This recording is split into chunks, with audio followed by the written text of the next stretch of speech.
are a medical device that we ship to the patient directly at home. Our focus is really, and I'd like to begin with our mission statement, of course. We're really focused on bringing relief to patients who are suffering from life-debilitating anxiety disorders and other behavioral health disorders. Panic and PTSD are often overshadowed by many of the other behavioral health disorders that people are facing in the country.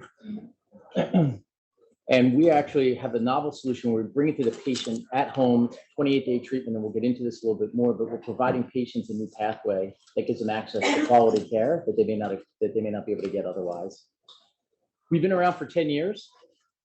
We've been commercializing now for about a couple of years. We've got a proven commercial model, which we'll get into, but these are just some of the highlights of the organization over the past decade. The most recent being, we were awarded one of the 10 most innovative medical device companies in the world in 2023, and we're really proud of it because we think it earmarks the innovation of our product and actually kind of where society is moving from traditional treatment paradigms in medical care to bringing in digital therapies to help treat some of these disabling disorders. So when we take a look at the market size, I think it's important to highlight this. 39 million American adults suffer from panic attacks and PTSD. Our TAM is 18 million, and that's just those patients that are diagnosed with either disorder, panic disorder, which includes the broader category of panic attacks, and PTSD. You can see the huge disparity. Less than 50% of patients are actually, who suffer from these disabling disorders are actually diagnosed. And then we believe that 80% of those patients suffer from the underlying mechanism of action that we can address, which is breathing dysfunction caused by CO2 hypersensitivity. The marketplace for us at Freespira is $18 billion in the US alone. Okay. So what I love about digital therapeutics is if you take a look at the left, what we do is at Freespira is we bring all three stakeholders in the healthcare equation together, clinicians, payers, and patients.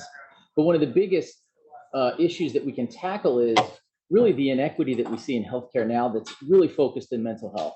60% of counties in the United States don't have a single psychiatrist, which means that for many patients, the barriers to access to care isn't a long waiting time, like we might see here in New York or on the West Coast, but more importantly, there is no behavioral health specialist to see. So they're relying on the primary care doctor to help them not only with their chronic care conditions, but also more importantly, mental health, which puts the primary care physician in a precarious situation. So our ability to deliver a treatment at home that is FDA cleared and has consistent clinical outcomes and provides the patient a different treatment paradigm in the sense of getting care at home as opposed to going to the physician's office every day or hospital provides a much better opportunity. Is the FDA clearance process for a digital therapeutic a little bit simpler, or it's not a... It's the same. It's a 510K process that's very similar to all medical devices. Right. So we're uniquely different than pharmaceutical products. So one of the things that we're really looking to do here is really launch our commercial strategy. We've got a proven model now. We've got multiple different contracts between commercial, Medicaid, and then obviously government opportunities. Almost 17 million members in the US have access to Freespira now, including 9 million at the VA. But we've treated over 5,000 patients so far with incredible, not just clinical outcomes, but also cost savings back to the health plan. But we look at success from a commercial standpoint in two ways. Obviously, the more insurance companies we can get to reimburse for the product is a driver for us. But more importantly, how are you able to penetrate deeper in your current contracts? And we've got a succession of proven opportunities where we've actually continually expanded our contract. Our first contract was Highmark Health. It's the fourth largest Blue Cross Blue Shield agency in Pennsylvania, West Virginia, and Delaware. We launched originally with just covering 1.5 million member lives in the state of Pennsylvania. Within a year, we expanded to West Virginia and Delaware. And then we got our second indication later in 2019, and they added that indication to the candidate pool that we could go after for the membership. Of course, Community Health Plan was our first managed Medicaid opportunity in the state of Wisconsin. We launched there with only 500 patients. We had access to the full 160,000 members, but they limited our contract to 500 patients. We had such incredible success that in just 7 months, they came back to us and expanded the contract with an additional 1,000 members that we could go after. And the driver of that was not just the consistent clinical outcomes they were seeing, but the members and their plan were reaching out to the health plan, which they'd never seen before, and telling them the great experience that they had and the positive outcomes. And it really convinced them to kind of move forward with us. And then Security Health Plan was another plan we launched in August of 2022. We originally only had half the members that we could go after, roughly about 90,000. Within 6 months, they expanded us to Medicare Advantage, and then their employee group, which is called Marshfield Clinic Employees, which includes physicians and healthcare workers, actually heard of the positive results that they were hearing from their patients. They came back and asked them to actually give them coverage because we're seeing a large percentage of healthcare workers through the pandemic suffering with PTSD currently. So we expanded twice in less than a year. So when we look at Freespira, if you look at the left, this is what our device looks like. The patient's going to wear a nasal cannula that's attached to the white sensor that you can see here. That sensor is grabbing breath by breath measurements from the patients, and it's transposing it to the off-the-shelf tablet that you see here. All of this is packaged and sent to the patient directly. On the tablet is our proprietary algorithm, which will actually display for the patient the exhaled CO2 rates and respiration rate. What we're doing over the course of 28 days is we're helping patients stabilize their breathing patterns. We know that patients with panic and PTSD suffer from breathing dysfunction associated with CO2 hypersensitivity. What we're doing over the 28 days, twice a day for 17 minutes, is we're training the patient to breathe differently so that they can regulate the amount of CO2 that's coming into their body. Not in an acute situation, but when they hit those highly anxious periods of time or triggers that would trigger them into having a panic attack or a PTSD episode, they'll be able to kind of work their way through it. Nice. This is this is a real patient that we've treated. And I think there's 3 ingredients to the success of our product. The first is, the first session, the patient sees visually the erratic nature. If you look at the bottom line there, the green, that's their respiration rate compared to what normal is. Normal is going to be 13, and you can see the patient's erratic respiration rate. And on top is exhaled CO2. Again, you can see the correlation between the two in terms of how they operate coordinatedly together in terms of the erratic nature. This is a crystallization moment for the patient that creates the first piece of success for us for patient engagement, because what the patient sees physically represents the symptoms that they often feel. Many of these patients, they don't end up in the behavioral health office. They're ending up in the emergency department because they don't understand that the symptoms that they're having are anxiety related as opposed to physically related. The second piece of our success is a quick onset of action. In as early as 7 days, in the middle panel, you can see the patient's experiencing relief of symptoms. But because they can actually not just feel it, but they visualize it, it creates that second piece of the engagement component. And then the third piece of our success is really the coaches. Every patient is paired with a dedicated care coach for 28 days. That coach has 4 major touch points. First is day 1, where they help the patient unbox the system, set it up, and walk them through the first session. And then there's 4 other touch points throughout the 28 days where they're looking at the previous week's sessions, because all of our devices are Wi-Fi enabled. They can actually look at how the patient has been performing over the past 7 days. They're having a very specific conversation with the patient. Our coaches are more like Sherpas, I call them. They're guiding them towards a successful outcome. We find that patients who suffer with behavioral health issues often need attaboy, attagirls throughout the 28 days to keep them motivated, because they can't understand, how they're tracking versus other patients. And at the end, you can see this final session here. This is an optimal outcome, but the patient achieved normalcy, both in exhaled CO2 and respiration rate.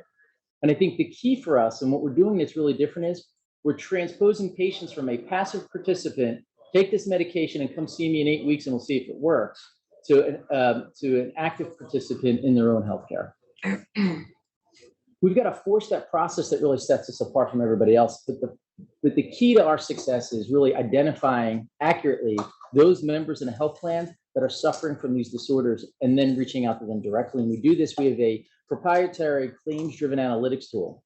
We get 3 years of data from our health plans across all membership. We go back to them and we identify those members that we believe have diagnosed and undiagnosed panic and PTSD. And then we force rank them based on high impactable, medium impactable, and low impactability.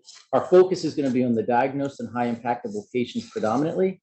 And we qualify the impactable component by 3 key characteristics: clinical benefit, cost savings, and probability of engagement.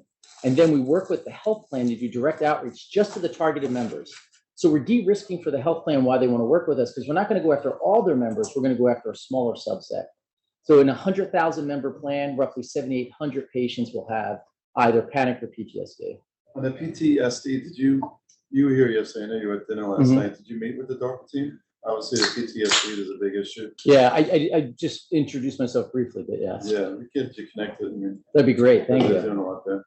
Yeah, so we obviously, I mean, we're in the government, we're in, but PTSD is actually not just a combat related disease, it's actually growing very quickly in the civilian population. So Jen, if we get you the link to, did you listen to her presentation to get a chance to? I listened to She part of it. works with the DOD, she works with all the groups, she's the person I'll connect you with. That'd be great, because we've been having difficulty trying to connect with them anyway. Yeah, she's especially at the DOD. She's it, yeah.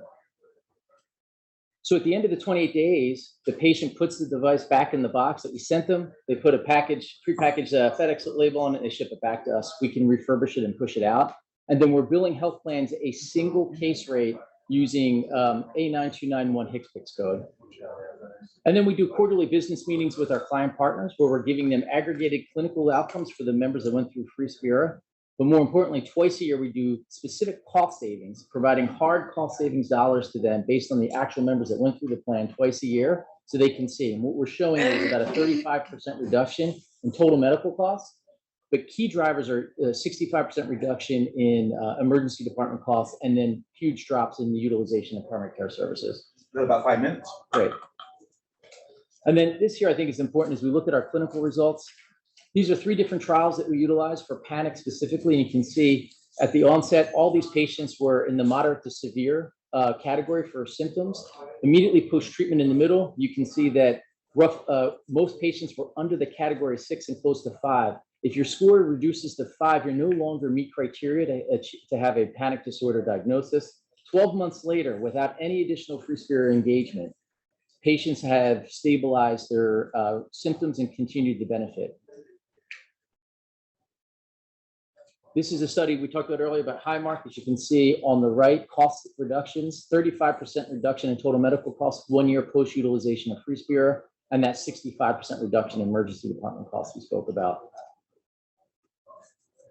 And then most recently, we did a real-world study that followed 1,600 patients that we treated so far, and our clinical results were identical to those that we put forth in our FDA filings to get our indications for panic and PTSD. But one of the things we're really proud of is a 75% treatment adherence across all populations. Didn't matter whether they were veterans, Medicaid patients, 13 to 18 or older, we have consistent clinical outcomes, which gives the payers confidence to partner with us. So when we look at this, like I said, we have our model proven out. We're now looking to raise money to help really drive that commercial and revenue acceleration. Our goal is to secure a $15 million funding round, and we believe we can achieve break even in less than 18 months. But we'll actually invest heavily in marketing, sales across all segments, and patient operations. Our patient operations piece is an incredible component, including the coaching and then the patient outreach. Who are the coaches? The coaches are actually interesting. We actually began with getting certified personal coaches or life coaches, but then we found that licensed clinical social workers were reaching out to us a lot because they want to be involved with patients, but they maybe are burnout. So it gives them an opportunity to work with them in a different capacity.